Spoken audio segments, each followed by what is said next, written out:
was in a position where I felt like, well, I want to quit. I want to Right. get small again. I want to Yeah, I get it. I want to do all these things that an entrepreneur shouldn't be thinking about. Right. An entrepreneur should always be thinking about going big. That's my opinion. And I'm not talking about money necessarily. I'm just talking about as big as you're capable of becoming, and not just you as an individual, but what you can build.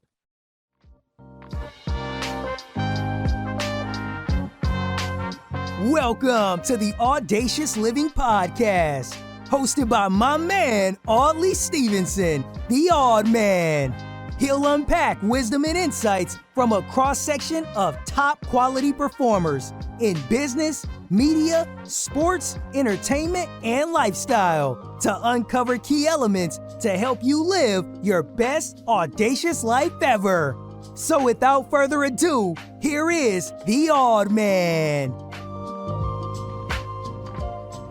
Greetings and salutations. Welcome to the most audacious podcast the internet has to offer. I'm Audley Stevenson, and you've got it locked to the Audacious Living Podcast. I first off want to thank you for being here as a part of our journey as we continue our ongoing goal of helping you live your best audacious life ever. I would encourage you, as always, to connect with us through our social media channels. We're on Twitter and Instagram under the handle The Audacious Pod. And then if you head over to Facebook, type in the Audacious Living Podcast in the search engine, you'll find us there as well. And if you happen to be watching on YouTube, then you know that you can subscribe to the channel simply by tapping the notification bell down below. So it's super easy to connect with us. Like, follow, subscribe, share. You can even tell a friend and do your part to keep this audacious conversation going. Now, this is the first episode of 2022, so Happy New Year to all our listeners and supporters. I'm hoping for a healthy, happy, prosperous, audacious 2022. It's the start of a new year. That means new opportunities, and this is your opportunity to make 2022 your best audacious year ever. Now, speaking of opportunities, I think that's a real good segue into the topic of conversation on this podcast, because we're actually going to be focusing on the life of entrepreneurs and entrepreneurship in general. These are these individuals who dream big, want more, and are always seeking new opportunities. And while, entrepreneurship isn't easy, it's a journey. It can be very difficult, but it also can be very, very rewarding. And our guest, Mike Malatesta, can attest to that. And he joins me here on the Audacious Living Podcast to share his story of entrepreneurship. And it's certainly filled with its fair shares of up and downs. He unexpectedly entered the world of entrepreneurship on the strength of an encouragement of a friend who saw something special in him, and it really grew from there. I'm going to let him tell his story because it truly is a powerful one. He's a podcaster. He's got a book that he's also encourages entrepreneurs at any level. And so I think it's a really, really good story. And without any further ado, I'm going to get out of the way and let you hear my conversation with Mike Malatesta. Enjoy. Hey, Mike, thank you for being here and joining me on the Audacious Living Podcast. How are you? Oh, I am wonderful, Audrey. Thank you so much for having me today. I'm really looking forward to talking to you. Yeah, like I said before I actually press record, I was really excited when your folks reached out to me and wanted to have this dialogue as a podcaster. And then you would know this as you're a podcaster yourself. You would know how important and valuable dialogues are, right? And quality dialogues. And so when I had the opportunity to connect with you, I was really, really excited. So I'm looking forward to this as well. Yeah, same with me. And I will say that you're the first person who's ever sort of said that you felt your chest sort of pump up a little bit because somebody lowly like me reached out and said, "Hey, man, I'd like to be on your podcast." So you did the right thing. You got the guest in the right mood right away. appreciate that. Well, I think for me, that's the example of the little things we can do to help each other make feel good Yeah. for ourselves, right? And it's Nice. funny, Yes. we're joking about, but there's actually a lot of truth to that, right? Like, I mean, in terms of the, what we can do for other people, and I know, again, as podcasters, we're doing something for other people and helping other people in our little ways, and I think that's just one of them. Yeah, absolutely. And we're helping each other, right? We help each other become better podcasters and meet more interesting people, expand your network, and share more great stories with the world. For sure, for sure. So I think that's a great segue into, I guess, my first question, which is in line with a question that you're quite familiar with. How did it happen? It's the name of your podcast, and it's how you farm out stories and harvest stories Right. from interesting individuals, and how they got their start and how they, and their journeys. And so I think it's only appropriate if I ask you the same, Mike. Sure, How did it yeah, happen? turn the tables on me, man. That's good. That's good. So I'll tell the story of how I became an entrepreneur, and then you can take it wherever you want from there. I became an entrepreneur when I was 26 years old, Yep. and it was sort of accidentally, or I thought it was kind of accidentally, in that I had a job and I was moving up and I was doing very well, and I thought I would maybe one day become the CEO of this Fortune 500 company that I was working for at the time. And on St. Patrick's Day in 1992, my boss came to see me in the office, and he fired me. And I thought, well, okay, hold on, that was not part of the. That's not what I saw coming. Not part of the plan. Yeah. And so I was devastated. I was just really knocked back. And what ended up happening was a friend who became my partner was a person that I worked with at the place where I got fired. And I didn't know Butch very well. But we did work together for about a year.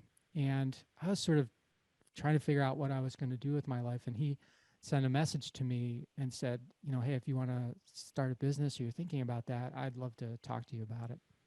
And that came from way out of the blue. Right. I never saw that coming. And what it did is it sort of took me back to when I was 4 years old. Okay. And I was sitting on the curb in front of my parents' house. We lived across the street from a construction company, and I would sit on the curb in the afternoons, and I would just watch as the guys brought their dump trucks and their low boys and their heavy equipment stuff back to the yard. And I was just fascinated with the trucks themselves and the smell and the dust and the noise. And I thought to myself, if a 4-year-old is able to think about this, I think I was thinking about that would be cool one day to own that stuff. And I had gotten into a career where I was working with trucks and all, so that part of it had stayed with me. But the entrepreneurial part had gone away through high school and college. Sure, life. Nobody was talking about becoming an entrepreneur in the 80s. Right. At least no one around me was talking about it. They were talking about law school, grad school, med school, those kinds of things. Well, and I think at that time, Mike, the thought was just get a job and stay with the company for the rest of your life and then retire. Exactly. And so when Butch sent me this message, and it sort of activated this thought that the seed that I call it a seed that I think I had planted on me when I was in front of my parents' house when I was 4. That gave me the confidence to go, I wonder. And then we started talking, and we met at his house, and we had some beers, and we started to sound really smart, to one another.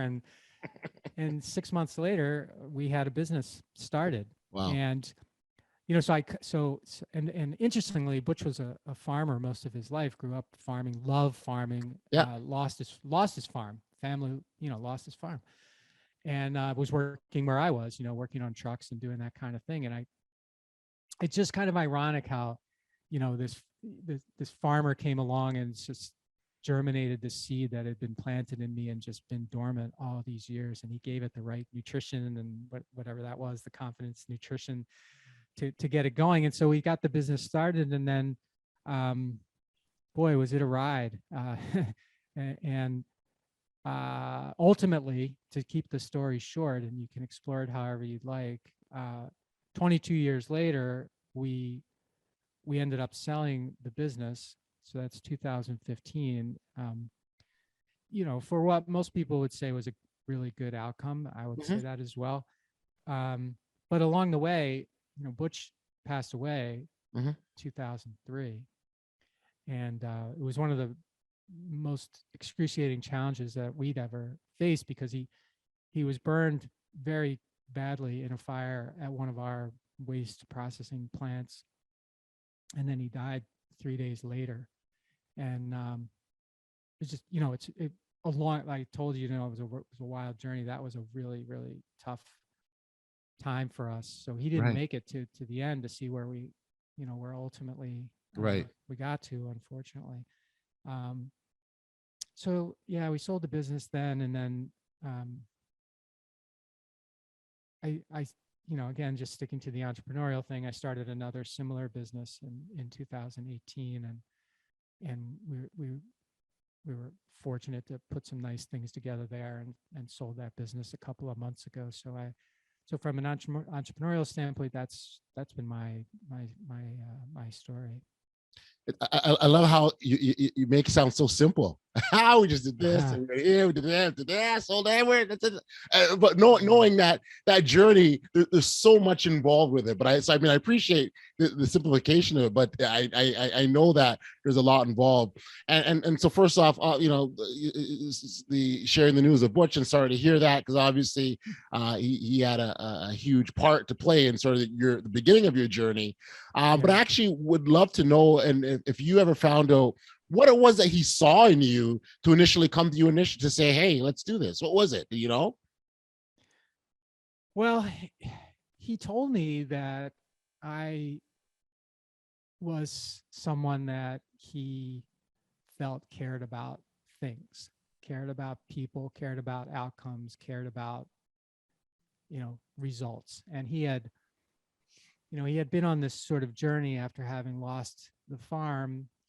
He started working for an entrepreneur who he really, again, he really had a great connection with, and thought he'd probably be connected with that person for the rest of his career. That person ended up selling the business. Now Butch is working for a new owner. That entrepreneur is, goes off on their life. And so he's working in a corporate, for a big company. And it just wasn't his cup of tea. And he just didn't feel like people really cared about much of anything except looking good. And he never cared about looking good. He only cared about doing things. So maybe it was that. That's I never asked him after. I mean, he told me that when we were first getting together, but I don't know. I don't know afterwards. For me, I'm always intrigued by the things that people recognize in us. And that's part of the reason why I asked, right? Because sometimes, we've got stuff in here that we've got no idea, we can't see it, right? We don't have that outside perspective view. And so I was intrigued as to perhaps what it was that he saw that maybe you didn't realize. And that's oftentimes what it is, right? We don't realize it, but it's there. Yeah, so I can't say for sure, but I'm glad he did, because I don't know where I would be if he didn't. And that's an interesting point, where you're not knowing where you'll be if you didn't, because getting called in, being told you're fired when you didn't, no one really sees it on the horizon. Sometimes you do, but you always get that advance notice. And a big word that we've used over the last 18 months or so is pivot, right? So you've had to, you talk about having to switch and pivot. Was there anything going on for you at that time before this, or you just were clueless as to what the next steps were? Meaning, did I know why I was going to be fired, or was there, no, sorry, knowing what after being fired, what you do, or where you'd end up, or no, I mean, first reaction, like we were talking about, you're trained to get a job and stay there. So my first reaction is, I have to get another job. This was before Butch contacted me. So I went and I got another job. So within 30 days, I had another full-time job. Okay. And I thought, okay, this is the new me. And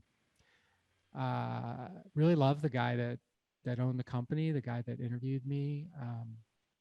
Really thought it was going to be a great opportunity. And then I got started there, and I got put working for a gentleman who I affectionately now call Don the Dick, who was just a really, really, really nasty person who didn't Right. want me around at Right. all.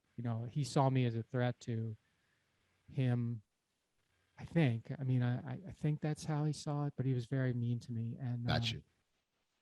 so I was coming to work, and I had this giant, after I got started, and I'm driving to work, and I got this giant pit in my stomach, and I feel terrible, and I don't want to be there. And then he's making it clear he doesn't want me to be there. And Right. the short story is I lasted 30 days and I quit, and because I just couldn't do it. And again, I felt like, so I felt like a failure when I got fired. Then I get a job. I got 30 days in. I'm like, aren't you kidding me? I'm quitting a job after 30 days. Right. Because I can't hack it. Right. Right. Talk about a loser. So I just was very down on myself at the time. I love the way we beat up ourselves sometimes. Yeah, I was very down on myself. So when Butch sent that Right. message to me, which happened shortly thereafter, Yep.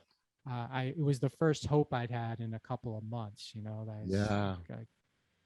Like maybe there is something more for me, because I just was really thinking I'd blown it. It's even going back to making that decision to quit. That had to have been tough, considering what you had just gone through. But to know that you still had to make that decision because it wasn't working for you, that sort of feels like a rock and a hard place sort of feeling, right? What do you do? Yeah.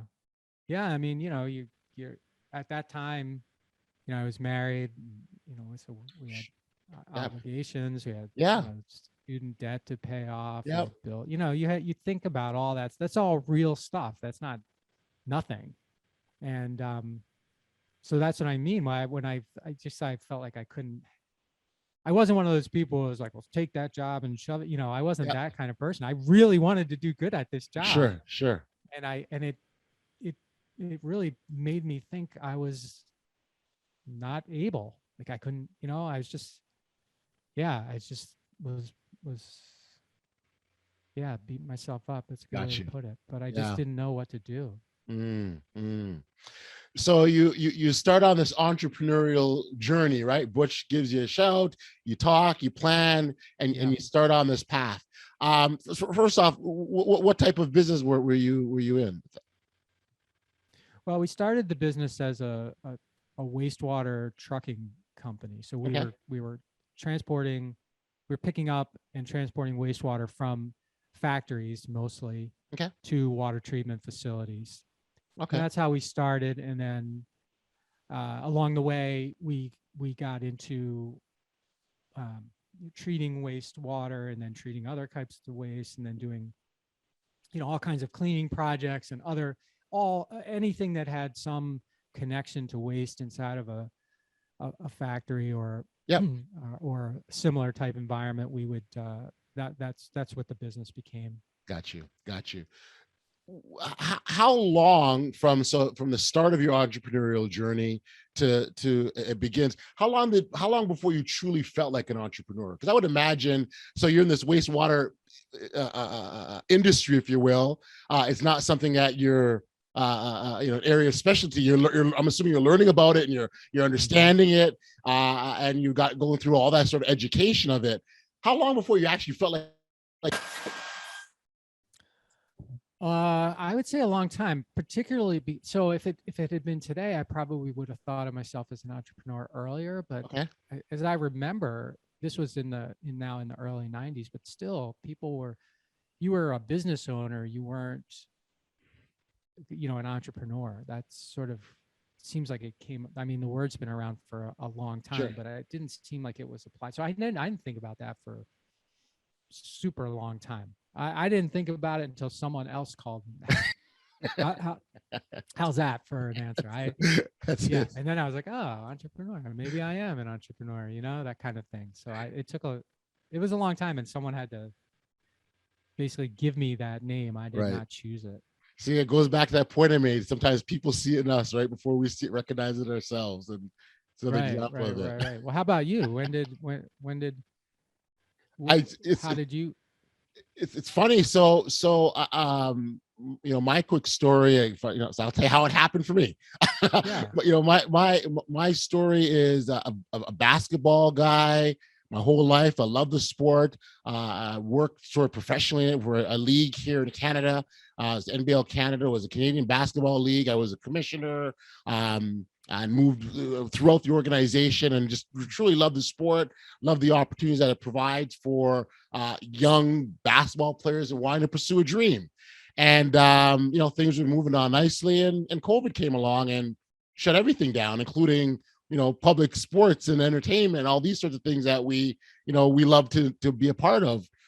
Right. And I had decided that I needed to look at something else, but it was something else that so I looked at sort of podcasting because it was something that I was quite familiar with. I'd done several podcasts throughout my time, so it wasn't new for me, if you will. But at the same time, I was doing it because I felt that there was a sort of an emptiness, a void. Again, I had the rug kind of pulled, as we all did, had the rug pulled from under us. We're in lockdown, we can't do anything. So it's like, okay, what do we do to fill that gap? And so for me, the idea of sitting down and sharing, and the idea of connecting with brilliant and smart people, and sharing insights and knowledge and all these sorts of things, enlightening others, was important to me. And the theme of audaciousness sort of came along the lines of, what is it that we can do to make the biggest difference to other people? And that's kind of what started me on this path. And Okay. it's been wonderful because, again, of the types of conversations I've been able to have. And it kind of makes you wonder, and maybe you had this feeling as well too, like, geez, why didn't I start this sooner? Right. Well, I'm glad you shared that with me, because now I feel like I need to call you commissioner. Like, That's fine, no problem. But really what it does is it's sort of, we are sometimes forced to do different things than we normally would, or maybe what we never thought of. And in your case, you're owner of a water treatment company, the furthest thing from your mind, right? Yeah, for sure. So It never occurred to me at all.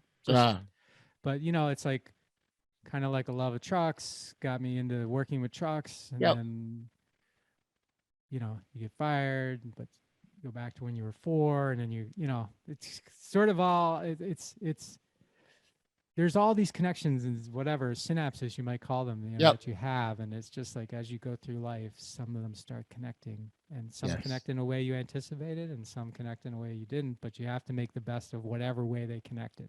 Got you. So let's start talk about the business journey now. So maybe start talk about, because I'm also thinking this is new for you. You probably encountered a few challenges or a few obstacles or a few pitfalls you had to figure out. I wonder if you could talk about maybe one or two of them and how you had to navigate around or through or over. Yeah, sure. So it's funny, you used the word pivot earlier, and that is a very popular word. I prefer the word shift. I like pivot's a great basketball term, right? But it always occurred to me that pivoting is sort of moving your way around a fixed point, and I don't know how much progress you make doing that, because you kind of stay still. But a shift is kind of like moving to a different spot. So I like the word shift, and that's why I have a book coming out. It's called Ownership.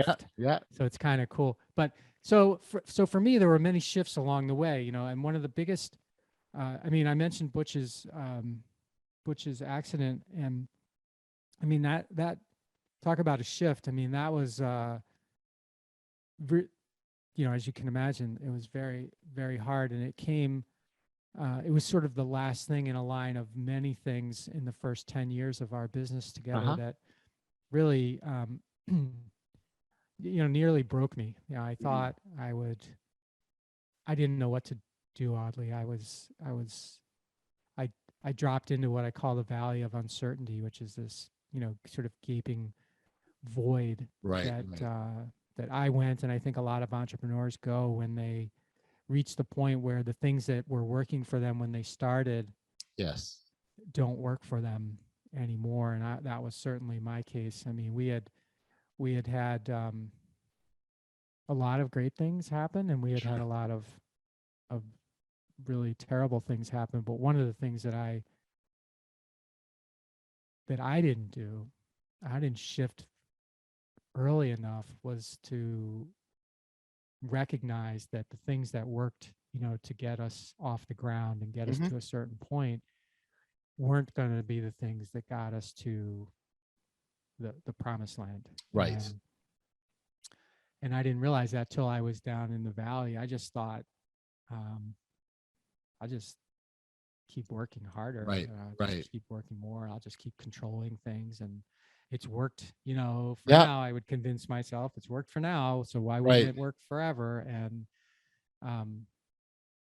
so, yeah, I think that was one of my biggest, it's not a moment in time, but that's Hmm. one of my biggest failures as an entrepreneur. Like, I spent too much time thinking that thinking I was still in dream stage when I was really in grind stage. Right. And when Butch passed away, that made it very, very clear that this grind stage that I was in was not going to be the thing Right. that got us out. But I didn't know what to do. I Right. did Right. not know what to do. It's almost it's almost like what got you here isn't going to get you there. Is Yeah, really right. yeah, And exactly. I think what happens is, and I'm glad you sort of made that point, because sometimes you work really hard and you're okay, I'm here, and here, but it's the shift, as you mentioned, has to take place. And it's whether you do things differently, whether you bring people on board that give you a different perspective, whether you educate yourself in a new area, like there's Yeah. some kind of change, because reality is what you're doing, and sure, if what you're doing could be fine and you could be completely happy doing that, and it'll give you the same results, but if you're looking to get to that next level, that's where the change needs to be made. Yeah, and the shifts come whether you want them to come or not. The question Mhm. is, do you realize that they're there? Right. So definitely, yeah, so yeah, yeah, so the shifts, that the shift came that put me where I was. And I was in a position where I felt like, well, I want to quit. I want to Right. get small again. I want to Yeah, I get do it. I want to do I want to do all these things that an entrepreneur shouldn't be thinking about. Right. An entrepreneur should always be thinking about going big. That's my opinion. And I'm not talking about money necessarily. I'm just talking about as big as you're capable of becoming, and not just you as an individual, but what you can build. And I was definitely not doing that. My mind was all in the wrong spot um, until I had the awareness, and maybe maturity Yeah. too, Yeah. to figure out that where I was exactly where I designed myself to be. Now, I don't mean that I was in control of every single event that came along, but the business was operating the way that I had designed it, Yep. and it was a way that I liked it for a while, and then it was a way that I resented, but yet I kept doing it. And I realized when I was in the valley that if I didn't, I've got all the responsibility for this because it's Yes. exactly what I designed. Two, Yes. and this was the epiphany, if I designed this to get me this result Yep.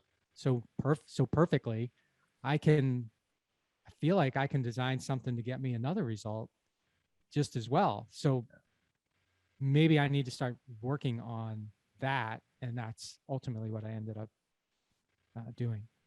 Those eureka moments are just so awesome, right? Like Yeah. because what I love about them is that you're it's almost like the answer was in front of you the whole time, and you just had to get your blinders taken off. And so Yeah. because it's not like you did anything differently, you went anywhere, you were just there, and it came to you, right? Is that kind of how it went for you? Yeah, they kind of make you feel smart and dumb at the same time. Like you see it and you're like, oh, that's so smart. That's what I should be doing. And then you're like, why did it take me so long to see that? I I feel love so it. dumb. Yeah. I love it. No, I get it. I get it because it was right there the whole time, and you just, for whatever reason, and maybe because you're just so consumed in what's going on around you, right, Mike? Like Yeah. you're Well, of just so course. caught Yeah. up, and you're just, that's all you can focus on. I laughed earlier about the sort of taking outside perspective, and sometimes you take a step back and you see things differently. Like, huh? Wait a second, right? Like, I Right. mean, it's And, like, and sometimes you just think you're right, even when you're wrong. You just think you're right. And I know I suffered from that. I just think I'm right. I know how to get out of this. I just convinced myself I'm right. And when I was clearly wrong. Got you. So as we talk about that value of uncertainty and coming out of it specifically, that's what I really want to focus on. Awareness, kind of the first steps, and then from there, I guess it would trigger a number of other steps. We want to start talking what those look like. Yeah, sure. So awareness, as we said, is the first step. The epiphany of, well, if I designed it to get here, I can design it to get somewhere. Okay, so intellectually, you've got that taken care of, and now it's well, how, okay, great, but how? Right. And so my belief and what I think happened to me is that because my brain was now open to thinking about this intellectually designing something, Right. I was looking for the convergence of a message that fit with that thought. And I got that one morning at a Chamber of Commerce breakfast meeting. And there was a fellow there. His name was Johnny V, or his name is Johnny V still, Johnny Vasallo. And Johnny owns, at the time he owned the highest end restaurant in Milwaukee. And so everybody is interested in, hearing from him. And he's telling us a story about being, the restaurant business and his experience, which was, interesting. But Yep. Then he got kind of like real quiet, and he was like almost like he was embarrassed. And he said to me, or not to me, but I thought he was talking directly to me when he said it. He was talking about how he, the challenges that he was having, and how he, a friend of his told him about this program called the Strategic Coach.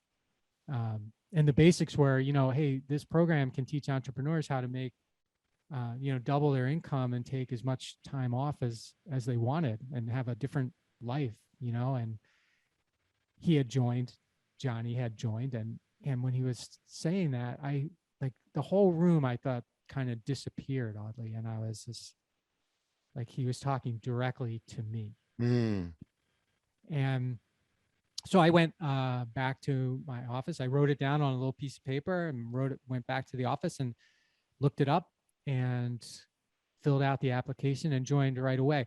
Not because I was convinced that it was the right thing for me, but because, I believed in the messenger at the time, because my mind was open to it. And I thought, what do I have to lose? If this is the first step to get me, out of this valley and where I want to be, I'm going to take it. So that was the first step. Yeah. It's recognizing that, right? And I love the fact that, you saw that message and it felt like it was uniquely crafted for you. Yes. And sometimes they are, we just don't realize it, but they are. Yeah, I believe it. Well, I believe it was. And it may sound weird, but it worked. Yeah, well, absolutely. You can't argue the results, right? So there we go. So what I find really interesting, Mike, is about your journey is that, and I'm going to jump ahead of here a bit, but you now, even whether it be through your podcast or even your book, what I'll get you to talk about in a moment, that you're finding ways to give back. You're finding ways to support other entrepreneurs. Where'd that come from for you? Why is that so intentional? Well, as I started to have, some more financial success as an entrepreneur, I was looking at ways to help others. And so I started investing in private equity, and I started investing in early stage funds, because I thought, so I thought, well, it's a way to diversify, sure, but it's also a way for me to support entrepreneurs who may be on a completely different mission than mine, but they're on the journey just like I am. And if I'm able to support them, I definitely want to do that. And then later, after I sold the first business, I I had a few more resources, so I got really involved in startup, supporting entrepreneurs in startups. And I just feel like it's my mission now is really to help as many entrepreneurs as I can become as successful as they can be, for a number of reasons. One, they need the support. They deserve the support, and they're creating some wonderful companies that'll improve. Entrepreneurs improve the world, right? They take something from a low level of value and they make it into something with a high level of value. And I can't think of something more exciting to and more meaningful to invest in. So that's why I want entrepreneur, and that's like my book. I want entrepreneurs to go big. Oddly, I want them to think big. I want them to, it's hard to get into this thing. So let's put the small thinking aside, because let's be audacious. Because you can work really hard and be small, or you can work really hard and be big. What do you want to do? What kind of impact do you want to have? And I want to help entrepreneurs see that the value in it is for them and for everybody that they're associated with is going as big as they can go. And again, not necessarily just about money, but just you have a unique skill set and mindset. You're able to create things and encourage people to do things that they might not ordinarily do on their own. So why would we want to stop that somewhere? Why don't we just keep going? Yeah. Well, again, first off, very fitting, and even what this podcast encourages and talks about: thinking big, audacious, being bold in your actions. Sometimes it involves taking risks. Although I will say, from my perspective, I believe if you're truly doing what you're meant to do, then that's not a risk if you're being yourself. And if you're intended on being that entrepreneur you're supposed to be, there's nothing risky about that at all, as far as I'm concerned, right? But aside from that, it fits overall into what you're talking about in terms of the mindset of entrepreneurs, and again, being bold and being audacious and going after things that you're meant to, because that is the intended path. Yeah, I love the audacious thing that you keep talking about. That's you hear that in the BHAG thing all the time, but I kind of like just the audacious by itself, not in the big, not with the PH in front of it. No, I get it, but it's and to me, when I stopped and sort of did an evaluation of an assessment of my own life, and I looked at every sort of major success or accomplishment, it was on the strength of me demonstrating some form of audaciousness, right? Sometimes when I get in conversations about, sometimes people think it's the loudest person that walks into the room, or the one that gets all the attention, and perhaps those are elements of it, but that's not at the core of what it is.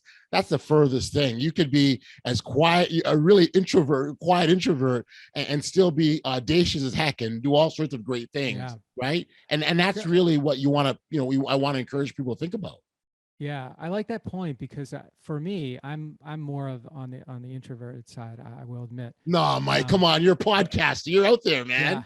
Yeah. You're out there. Yeah, you'd think, but it's not really that way. But what you said about the loudest person in the room kind of thing, I used to be intimidated by that. Now, I've completely flipped, but I haven't pivoted, but I've shifted. And now I believe that if the people who come in the room like that, there's probably something wrong with them. Probably something wrong with them. And now, so I'm not intimidated. I'm kind of now curious. Can I find out what it is? Because if they have to come in like that, there's probably something going on, where the person who comes in and just quiet and listens and makes it about what's happening and not about themselves, they probably got something good going on.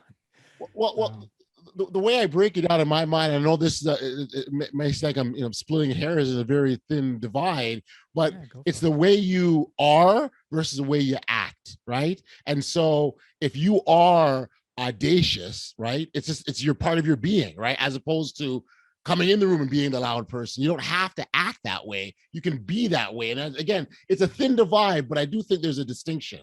Yeah, let me ask you another distinction question, if you Sure. don't mind. So when you say audacious, do you feel like the entrepreneurs, for example, recognize that they are being audacious, or is that something that's applied to them by someone else because they're just thinking, "Wow, what? I'm being realistic. This is Yeah. possible," and Well, people are going, "You're crazy." you know what it is. Oftentimes when you're doing, I truly believe, Mike, that when you're doing what's natural to you, you don't see it as something special. You're just being Yeah, who you are, I right? agree. You're not intentionally trying to say, I'm going to be an audacious person. If that's who you are, that's just who you are. You don't think twice about it. It's like having a special skill set or a special gift or a special ability. And we all have that, right? We all have that thing where, you've seen someone, oh, wow, that person is really, they're a good juggler, or they can read books really fast, or they're really smart, whatever that is. It could be anything, right? You're just being. So I don't necessarily think, I think, and the point we made earlier, sometimes people awaken that thing in us and they remind us or tell us who we are because they've got the outside perspective. I think this is very similar as well. If you're an Yeah. entrepreneur, you're just an entrepreneur from being. Not that you can't learn to become one, not that you can't learn to be audacious, right? Or become audacious. But if that's just who you are, you're just being. That's how I see it. Yeah. Okay. Fair enough. Yeah, I like that. Yeah, just being. You switch the tables on me there, Mike. I like that because Yeah. right, obviously I've been doing this a while. I can tell you're a podcaster. I can tell. Let's talk about the book. I love the subtitle because it's really talking about being selfish and how he used unselfish to get being selfish to get unstuck. Right. Sort of talk about that. Yeah, so it's weird. Selfish is it can have a horrible connotation to Sure, it, right? sure. Most people don't want that label attached to them, and most people don't use it for people to describe someone that they're fond of. But for me, it became necessary, and I'll tell you why. Along this journey that I talked about, this first 10 years of our journey, I was trying to be the hero, the hero masquerading as the selfless leader who is always trying to, make everybody's life better, fix every problem, be everywhere, just be that person who puts themselves after everyone else. And that feels good. It can feel good to do that because, like I said, you feel like can make you feel like a hero. And when I found myself in the valley of uncertainty and I was thinking about this system that I designed to put me there, Yeah, it occurred to me that being selfless, or what I was describing as selfless or servant or whatever other similar tag you want to put on it, was actually a way of me, one, maintaining control, feeding my ego, making myself the hero. But more than anything, it was not doing my job. My job is to make sure that we have a future in front of us that's, bigger than our past. And I was avoiding doing that work because I was so busy doing the selfless work. And so, I needed to understand really, really well the future that I wanted to create, the future that I wanted to own. I felt like I was listening to a CD of Dan Sullivan, who's who founded Strategic Coach that I mentioned earlier. And he said, my future is my property. Those 5 words he said in that CD. And I was driving home listening to that. And I was like, sort of like when Johnny, was the messenger in that breakfast that I talked about. Yep. Dan was a messenger here going, my future is my property. And I thought to myself, yeah. So that's the system I need to design. I need to design a system that creates a future that I can actually own, that is mine. It's nobody else's, and nobody's going to get in the way of me getting it. And so that, and then there has a lot of things that, you know, you have to create that. And then it's like, well, how are you going to make that happen? And so a lot of it, what I call selfish thinking, had to go into that, Right. in order for me to then get selfless again, because I could convey, you know, the future to our team. I could ask for their help. I could give them autonomy, because I knew where I wanted to go. And I also knew what I was supposed to be doing. Not exactly, but I knew that I wasn't supposed to be the person that I was, that I was, you know, the hero or whatever you want to say. I knew I wasn't supposed to be that person.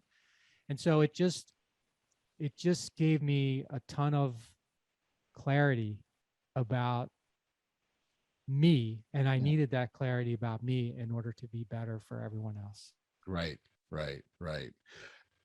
I'll tell you, Mike, what I really find interesting is, and as you're talking, I'm thinking about the whole, even the idea of becoming stuck, right? And getting to a place that you're unstuck. But it almost feels like in some instances that we need to get stuck just so we can go through that process of becoming unstuck in order to grow and get better and move on. Yeah. You know, I wish it wasn't that way. And I really do believe, I really do believe that it doesn't have to be that way, or it doesn't have to be as deep or as long when you do get stuck. I do believe that it's possible to avoid it or minimize it, but it is not easy. And most people, and this is in my experience, and me in particular, will not accept or understand or be aware until they're really stuck. So the people that I applaud, the entrepreneurs who, as soon as they get stuck, know, okay, I have to do something else. They recognize it right away. Those people, I think, are, you know, maybe way beyond what I'm capable of. But most people, I think, are like me. You get stuck, and what do? You hit the gas a little harder. Yeah. So you dig yourself in a little bit further, and then you just keep doing that, and all of a sudden, you know, the mud's up to the door, and you can't even get out. You know. So that's what I like to believe, at least. But you're right. I think most of us have to get there before we're willing to accept that a change is necessary. And what that does to us from a growth and development standpoint, like, you know, you've got to make the mistakes to learn the lessons, to walk away with something, and all that stuff is hard to listen to and hard to accept. And, you know, when you're, again, and being an entrepreneur, you're wrapped around this. And now you're telling me that I've got to experience this to get to a better place. I'm not trying to hear that. Yeah, sure. Yeah. I think I can help people get unstuck. I can help people avoid getting stuck, but most people don't want to hear it until they're stuck. Well, and I think, and you made the point earlier with respects to, you know, doing what you're doing to get you to where you are. And so if even though you're getting results from where you are, you still can be stuck, right? If you're getting the same results. Absolutely. So I guess my point is sometimes people think stuck it has to always be a negative outcome. And it doesn't necessarily have to be. Like, you still be stuck and doing positive things. Yeah, for sure. Like, nobody, I mean, I wasn't advertising to the world, for example, that I was stuck. I mean, outwardly, people still thought I was, you know, the same, you know. This was something completely internal for me. Yeah. That's how I dealt with it. I'm not sure I recommend that, but yeah, people, you know, they look at and the business was doing okay. There was nothing, you know, it wasn't, there wasn't yeah, so it was like a private thing that I was feeling that I was hiding and trying to avoid. And as I mentioned, trying to, I wish someone would just come along and just lift me up out of there and Sure. dust me off and tell me everything's going to be okay and Right. show me the way. Yeah. Yeah. Yeah. Yeah. That Yeah. never happened. You mean the fairy godmother didn't show up? It didn't happen Did for you, not no? show up. No, did not. I hear you. I hear you. Mike, this is really, really awesome chatting with you. First off, and I really appreciate you sharing your story. I want to actually one question I didn't get a chance to ask you is your second business. So you jumped in the world of being an entrepreneur. You after a bit of time, you experienced some success. You sold that business. You're feeling good about what you're doing.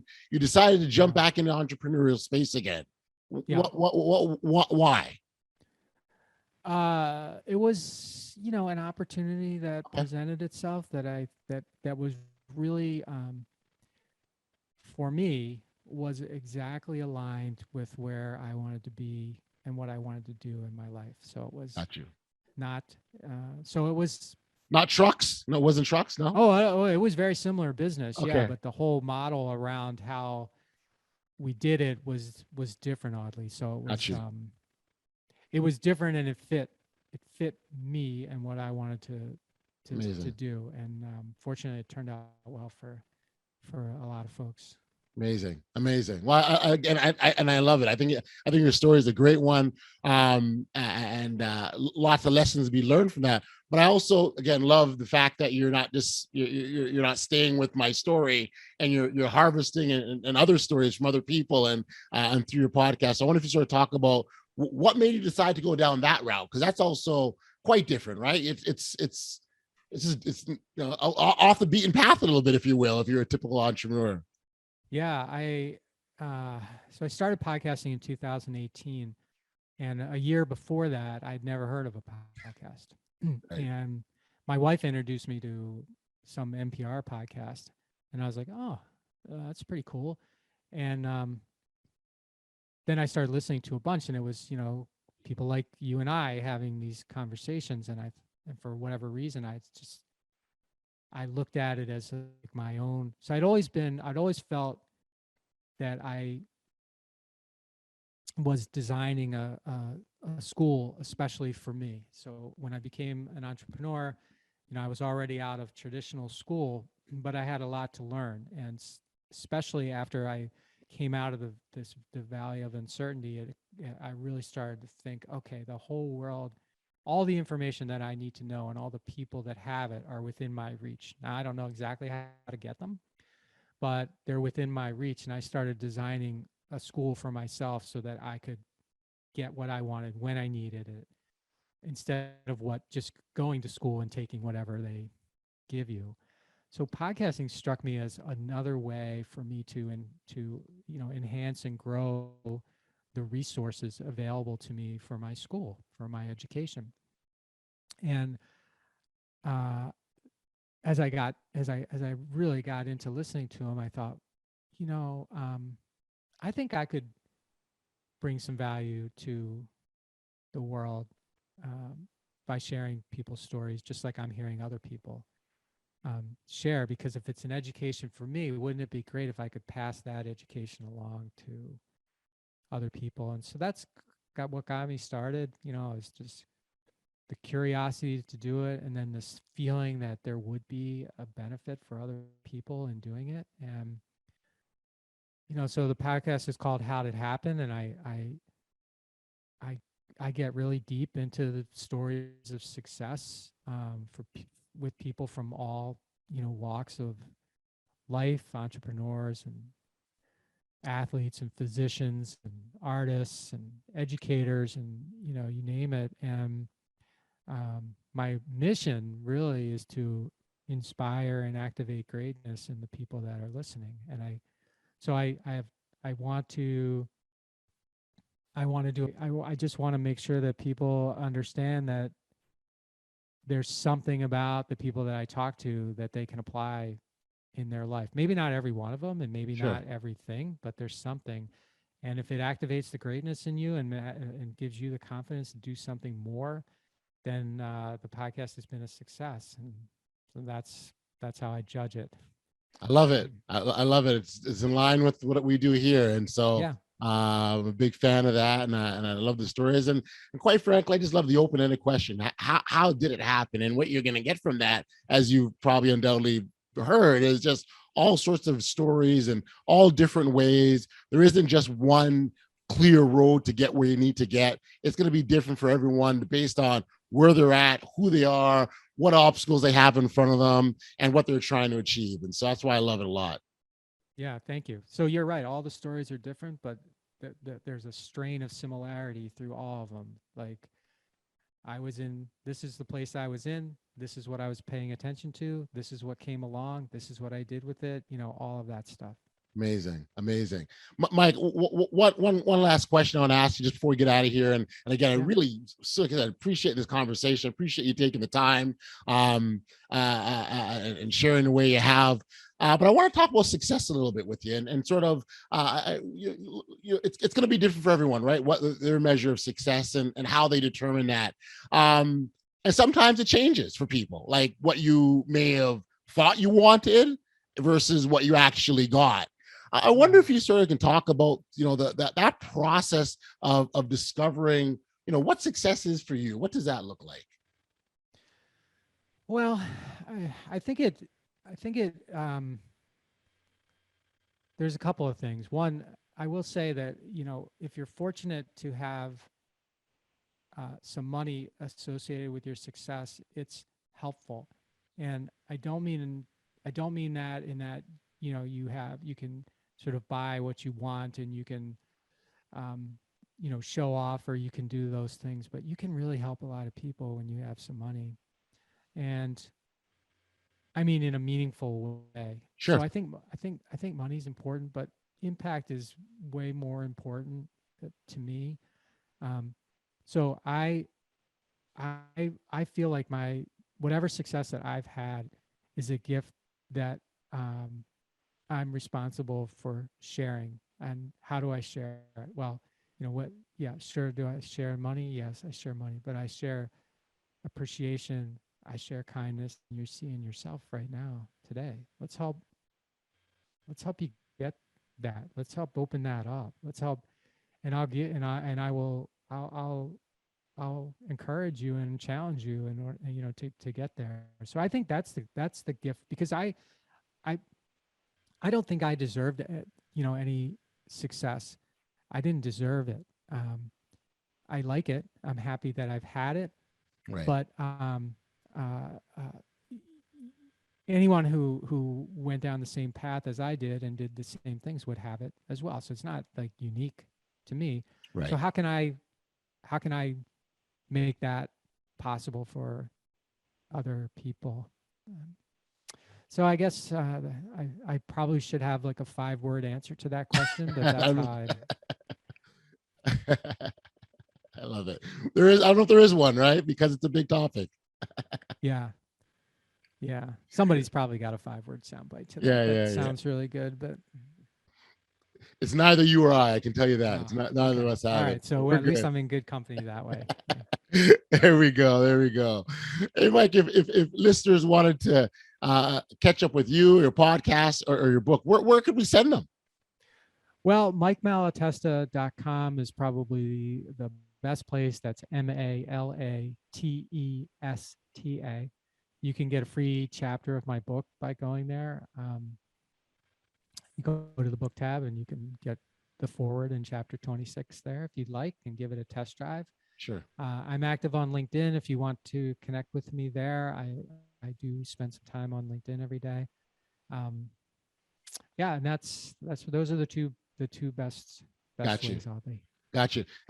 Being an author, did that come out of the blue for you, or is that something in the back of your mind, or how that come about? Because I'd imagine that look, the book writing process isn't an easy one. Isn't it something you just wake up tomorrow and go, "Here's my book"? There's a process to it, right? So yeah. It's hard work.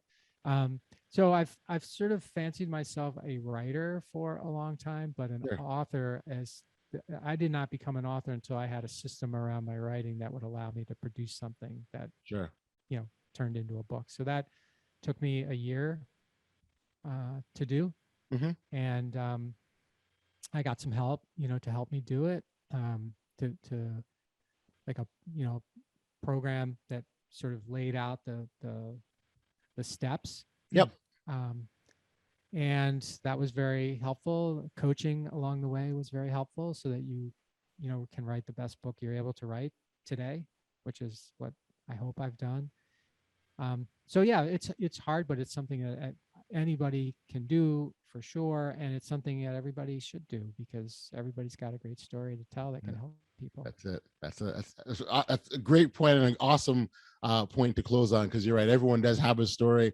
And Mike, I'm appreciative that you shared yours here with me today. So thank you, and behalf of our listeners, it's much appreciated. Congrats on the success. Congrats on, but I think more importantly, success aside, congratulations on doing your part and sharing and putting it out. Right, it's not resting with you. You're not keeping it to yourself. You're letting it fly, and hopefully inspiring a few people along the way as well. All right, so Audley, thanks for having me on. This has been so much fun getting to know you. Love your energy. Thank you, and I appreciate you. And I still don't believe you're an introvert. I don't care what you say. You're out there, and thank you, and all the best, Mike. Okay, thanks a lot. Back we are here in the podcast, and I got to first off thank Mike for being here and sharing with me on the Audacious Living podcast. We talk so much a lot here about the power of sharing and the manner in which you do that, Mike, and then you take your lessons and pass them along to others, as well as your desire to help entrepreneurs think big. It's so impactful, and you should be commended. So congratulations. To our listeners, I would encourage you to check out his book. Again, the title is Ownership: How Getting Selfish Got Me Unstuck. And he writes a lot about, again, those personal experiences and those lessons and what he took from those situations as an entrepreneur as he went along his journey. So I definitely encourage you to check that out. Whether you're an entrepreneur, budding entrepreneur or not, I think there's something in there for you. Mike left us with so much to think about. But if there's just one thing that I take from my conversation with him, it would be this. There are times when we doubt in our ability and fall into that trap of thinking that we're not destined to achieve any level of greatness. It's a total natural feeling. We've all been there. Sometimes, we can't see what lies inside of us, and we therefore start to question ourselves. And that's where our confidence starts to wane. The difference maker oftentimes is that outside perspective that others who can see what lies inside of us, because we can't see it ourselves, and they can see our greatness. They can see the wonderful things that are our potential. They can prove to be an incredible source of encouragement, be that beacon, that light that helps others find their own personal greatness. Just imagine if we were all able to do that for one another. We all were able to stoke that fire within and help burn that light shine brightly and help individuals achieve audacious things. Just imagine how impactful that would be. Hey, listen, if you haven't registered for email notifications of the podcast, please know that you can do so simply by heading over to bestaudaciouslife.com. All you've got to do is enter in your email address, and you'll be alerted every time there's brand new content that comes out. We've reached the end of another edition of the Audacious Living podcast. And again, this is a brand new year. 2022 is here, and let's make it as big and as bold and as audacious as possible. Thanks to the listeners for the tremendous ongoing support. Until next time, stay safe, be kind, show love to one another, and be audacious.